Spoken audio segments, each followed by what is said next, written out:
loved ones. Corporal Piazza's former wife, Doris. Thank you, Doris, for being with us. Thank you very much. Thank you.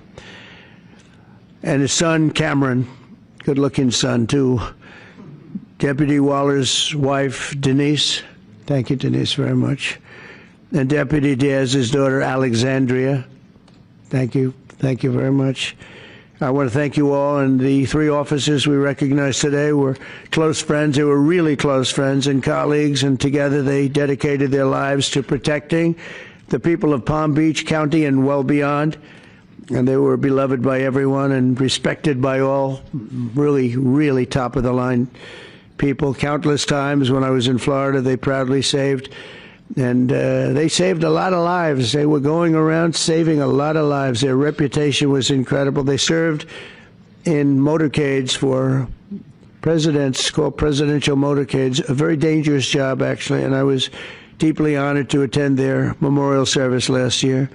In a horrific accident in November, the three officers were working to restart one of their motorcycles on the shoulder of a road when they were struck by a SUV, struck dead center, and all three perished from their injuries. Essentially, they perished immediately. This was a terrible tragedy. It shook the entire Palm Beach community like very, very few events I've ever seen.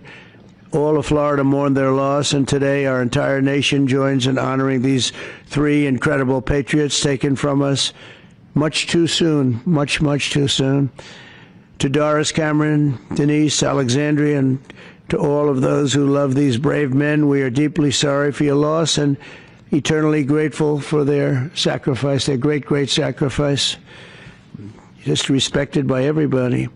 We'll never forget their legacy, and we will never forget the debt we owe all of these great law enforcement heroes who have given their lives to keep our community safe and make America strong again. We have so many unbelievable people in the police department and other departments, first responders, firemen, a lot of brave, incredible people. And I'd now like to ask my son, Eric Trump, to say a few words, followed by Congressman Brian Mast and Alexander Arnault, who's going to be giving out the medals, and then I'll present the medals of sacrifice. Thank you very much, everybody. Thank you for being here, too. Thank you. Please.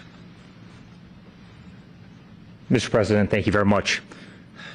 My father and I attended that funeral that day, and I can't tell you how moving that experience was. And one simple question was asked: why is there no medal of valor, medal of sacrifice that commemorates law enforcement officers, first responders who have fallen in the line of duty? And Congressman Mast, he was there with me that day. He was with my father, and we said, we're going to take care of this problem. We're going to get involved. And the first call that was made was to the great Arnault family who owns Tiffany's, and they said, without hesitation, that they'd be honored to design something absolutely beautiful that's a tribute to these incredible officers, these incredible EMS responders. And here we are, roughly 6 months later, with something that's truly beautiful. I want to thank the Tiffany's family, the Arnault family, for all the work they put into in their entire team. I can tell you this has been a nonstop effort. I want to thank the Congressman. Without the Congressman, his staff, we would not be here today. I want to thank the President for allowing us to do this. It's such an important mission. This medal is going to be given for hundreds and hundreds of years to come. And last but not least, I want to send, on behalf of this entire nation, on behalf of our entire family, the incredible families of the Palm Beach Sheriff's Office and your incredible families. They made the ultimate sacrifice, and know that we all appreciate their dedication. Many of us knew them, have met them, and we love them very much, and I'm sure they're missed. But today, hopefully, this is a great tribute to them, and I know because of our wonderful president that this medal will be given out for many years to come. Thank you very much. I would just start by thanking all of our law enforcement officers. The job is always dangerous, and you do it still every single day. And I would thank the families, because the job, as you are a reminder of, is often deadly. And I would thank you, Mr. President, because for the first time in our nation's history, you're willing to say to all of our first responders, all of our law enforcement, all of our firefighters, we're going to recognize that sacrifice from the office of the presidency for each and every one of them. And that's never taken place before, that recognition, that it's a job that's always dangerous and often deadly, and there's a debt that can never be repaid, but you're willing to recognize that debt. So thank you, Mr. President, for recognizing the debt. Thank you. Mr. President, Congressman, thank you very much for involving Tiffany in this process. We're very honored to having made these medals. Tiffany is a jeweler, as everyone knows it, but also a maker of American heritage. We were making the Medal of Honor in the 19th and early 20th century, and it's only natural that we followed with this heritage, just as we work on other very important American heirlooms.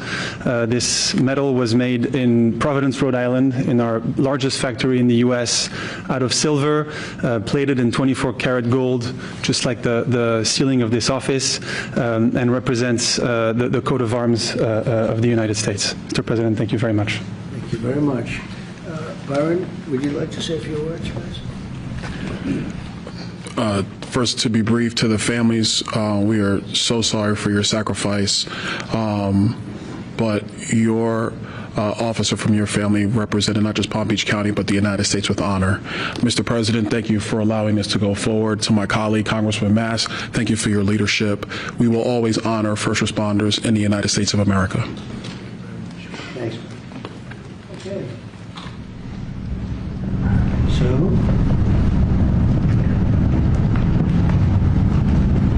you want to help us out with this? You're the one that made it. That's beautiful.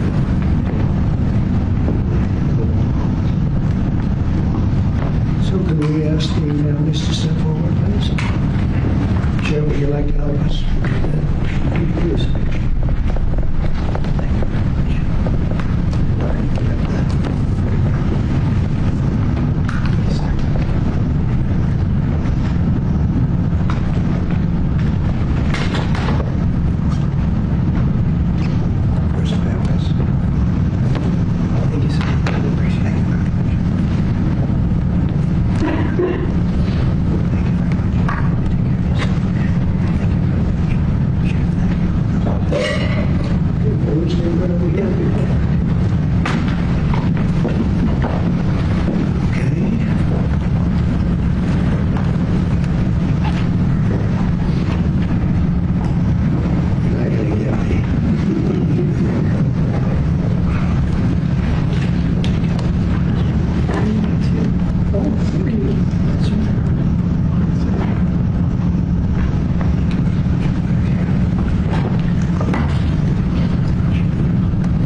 So very special for them and for all the people to come. It's a club you never want to be in, but you honor them, and it just means the world.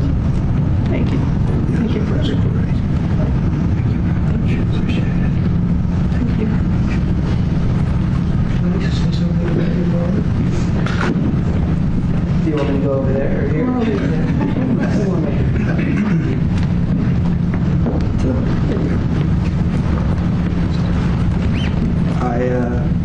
I viewed my dad as Superman, someone my whole life you look up to. He's an amazing guy, and it's horrible that this happened to all three families. But I'm glad that something was done about it, and we got represented, and everyone in the future will be. So, thank you. Thank you very much. I'd be very proud of you. Thank you.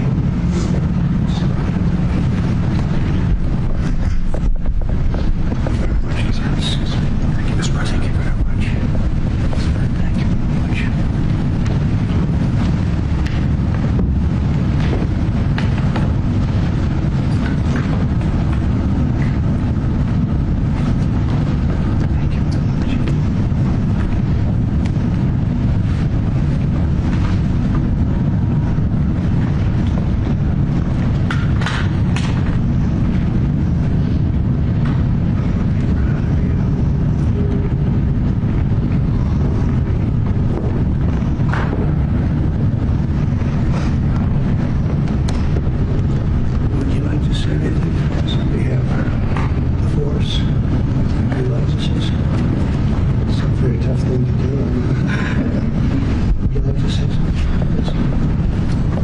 President, on behalf of Sheriff Rick Bradshaw and every member of the Palm Beach County Sheriff's Office, we can't thank you enough for taking the lead on this and recognizing the extreme sacrifice of our three brothers.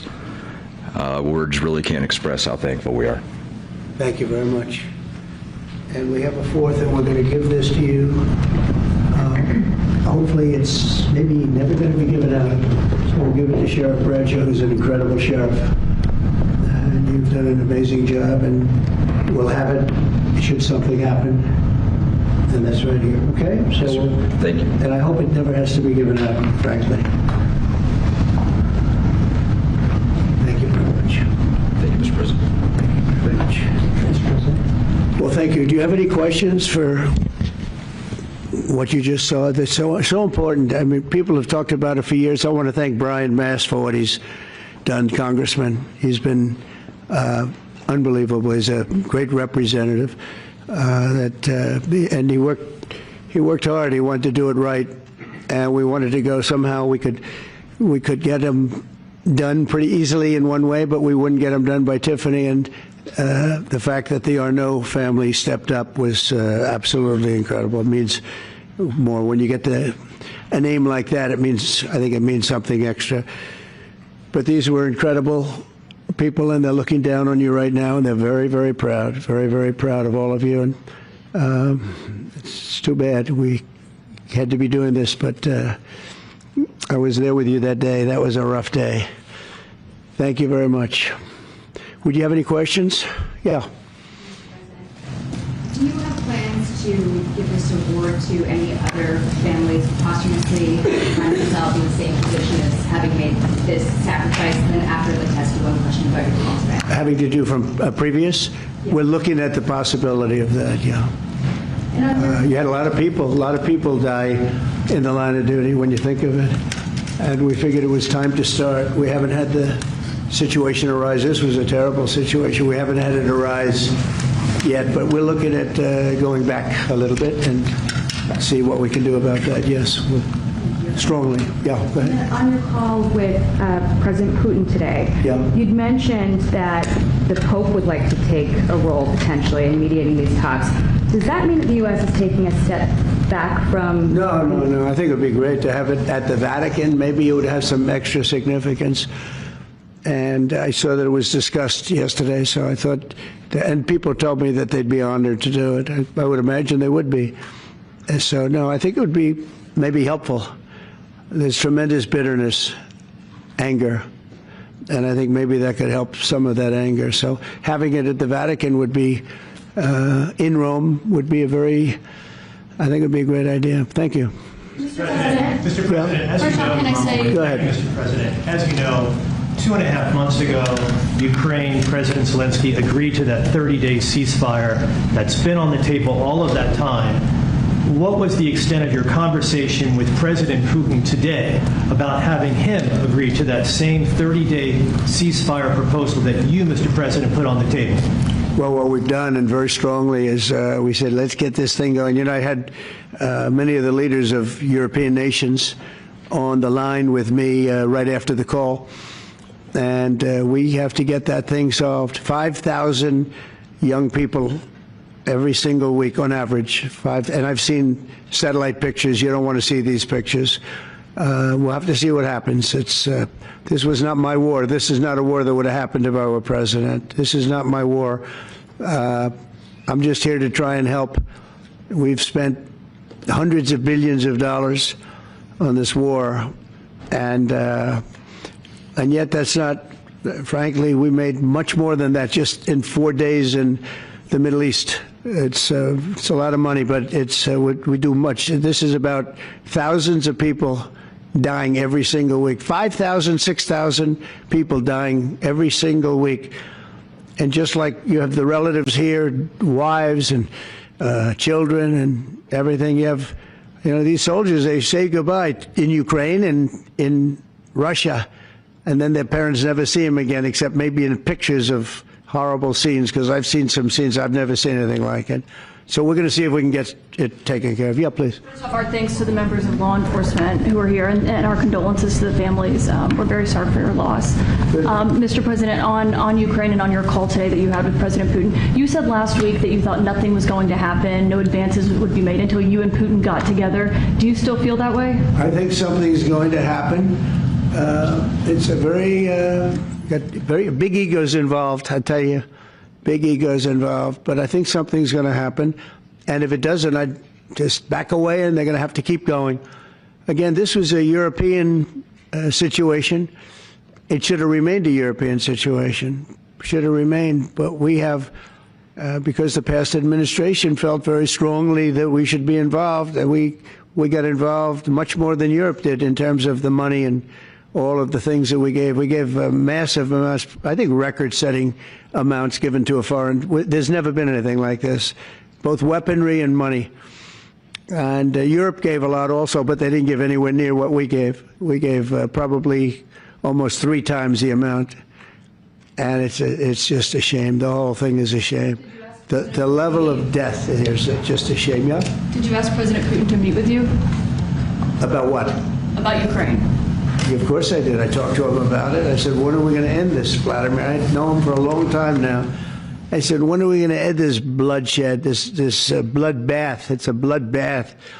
And I do believe he wants to end it. You know, when I made the call, I told the people last night, I spoke to the heads of the different countries, Germany and Finland. We had Italy, as you know, and UK was on the line today, and a couple of others, and then they were in turn calling everyone. Ursula was there from the European Union. She was terrific, and we spoke for a long time about it, and they got a problem. It's a big, big problem.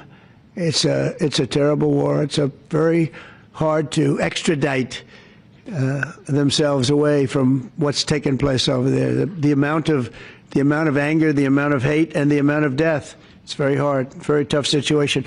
But I said to him, we got to get going.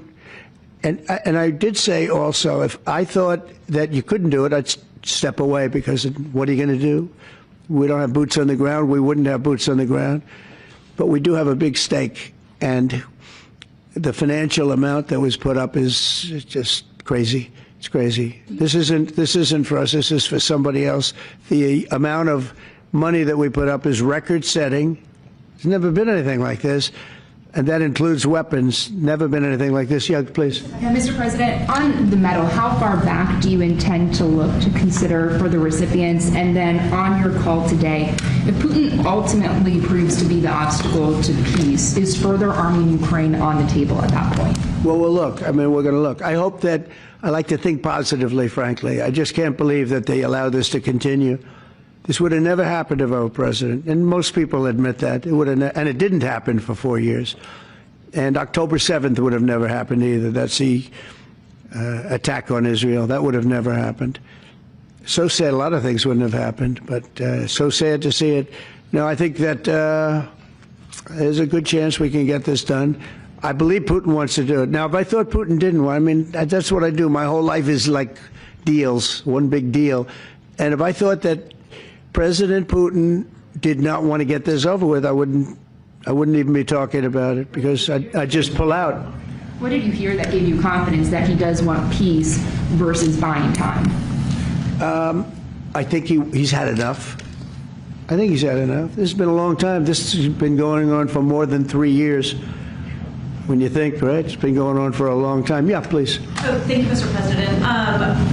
When you implored him to stop previously, Vladimir stopped on social media, and he didn't. He just continued. I'm curious, did you bring that up with him in your phone call today? You have to talk. Sorry. You previously on Truth Social implored President Putin to stop. You wrote Vladimir stop, and he didn't stop. Quite the contrary.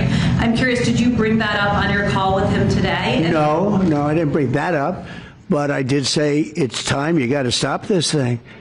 And I believe he wants to stop. Look, I would be, I think, very able to tell whether or not he wanted to or what. I thought there was a very good chance, like a 50-50 chance, that he would say, I want to take the whole thing. I didn't know what he was going to say. And then they have a different kind of a problem. but I believe he wants to stop. Pretty sure.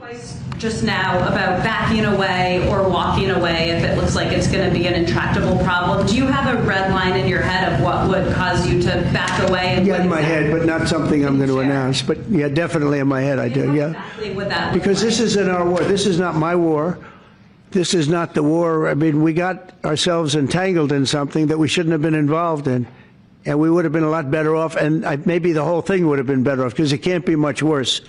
It's a real mess. It's a death trap.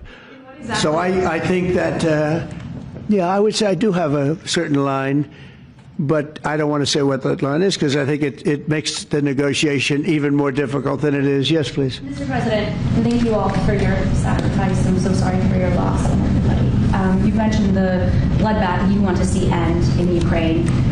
You mentioned that you believe Putin wants peace, but he just attacked Ukraine yesterday. So what makes you think that he wants peace? Well, he's in a war, you know. I mean, nobody said don't.